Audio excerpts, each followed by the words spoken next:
Ambisi besar hasil mengecewakan, Persebaya terlalu sering meremehkan lawannya.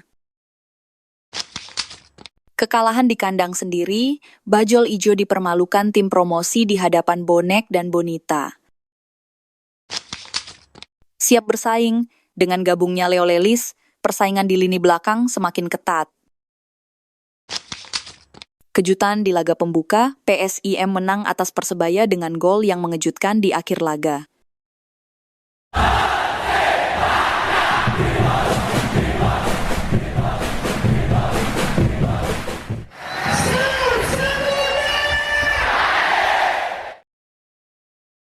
Persebaya kalah di kandang Eduardo kecewa. Kekalahan mengejutkan Persebaya Surabaya di laga pembuka Super League 2025-2026. Dengan ambisi besar dan target poin penuh, Persebaya bermain di hadapan pendukung setia mereka, Bonek Mania. Namun, apa yang terjadi?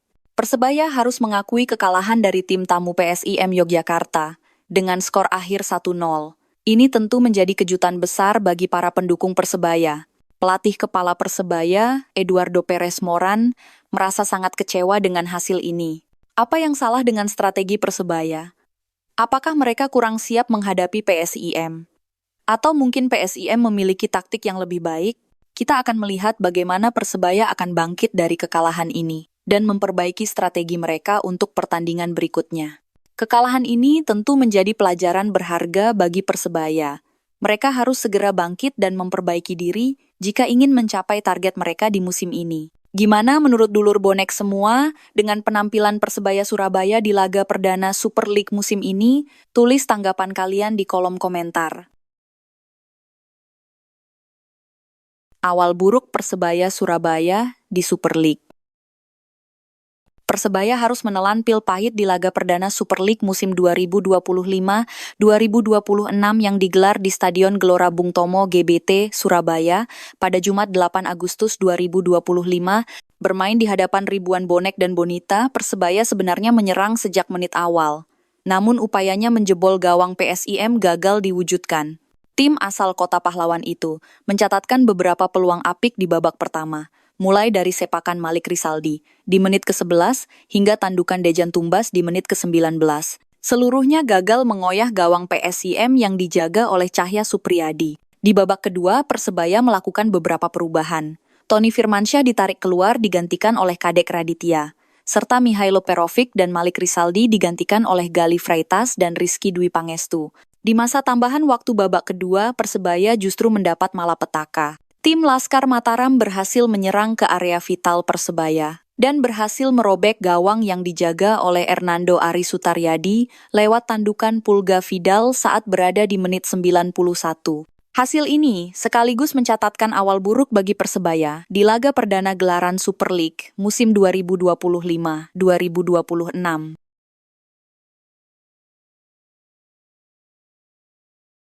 Persaingan ketat lini belakang Persebaya.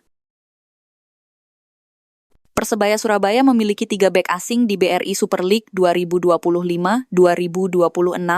Setelah merekrut Daime Dimov dan Risto Mitrevski, kini datang Leo Lelis yang bukanlah nama asing bagi publik Kota Pahlawan. Komposisi 3 bek tengah asing terbilang sesak, sebab Persebaya biasanya hanya mengandalkan 2 nama dalam formasi 4-3-3. Artinya, ada 1 bek asing yang kemungkinan harus merelakan menit bermainnya. Risto Mitrevski merasa justru kehadiran Leo Lelis akan menambah kekuatan timnya. Persaingan mendapat menit bermain akan tumbuh dan membuat masing-masing pemain berusaha menunjukkan yang terbaik. Ini hal yang sangat baik bagi kami, memiliki pemain seperti dia. Saya juga sudah mengenalnya sebelumnya. Dia pemain yang sangat bagus, orang yang sangat baik, ungkap Risto Mitrevski. Saya sangat senang kami akan memiliki lebih banyak pilihan. Dengan ini akan ada banyak persaingan yang lebih baik untuk semua orang, imbuh pemain asal Makedonia Utara tersebut. Skuad mewah 7 pemain asing hanya sia-sia. Gemuruh Stadion Gelora Bung Tomo mendadak beku. PSIM Yogyakarta memperoleh kemenangan dramatis di kandang Persebaya Surabaya pada laga pembuka Super League 2025-2026 yang berlangsung di Stadion Gelora Bung Tomo malam tadi. Padahal skuad The Green Force sudah tampil dominan dengan modal skuad mewah.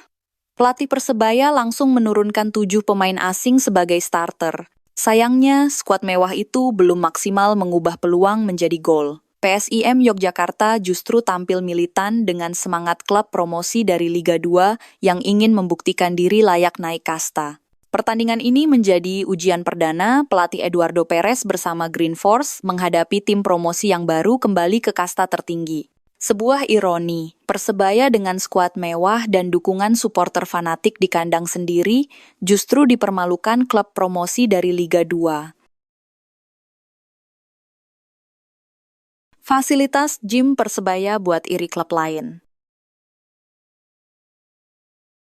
Ini penampakan fasilitas gym Persebaya Surabaya di dalam Stadion Gelora Bung Tomo, GBT, yang bikin heboh jelang bergulirnya Super League 2025-2026. Fasilitas latihan klub kebanggaan Kota Pahlawan itu kini semakin mentereng dan profesional. Tampak ruang latihan fisik Persebaya Surabaya kini tampil modern dan tertata rapi. Penampakan tersebut langsung menuai pujian dari para bonek yang bangga dengan perkembangan klub kesayangan mereka. Banyak komentar positif dari bonek yang menilai Persebaya Surabaya kini selangkah lebih maju. Kebanggaan terhadap fasilitas ini seolah jadi sinyal kuat Persebaya Surabaya serius menyambut musim baru, GBT yang kini tidak hanya menjadi markas pertandingan, tapi juga pusat pelatihan dan gaya hidup profesional.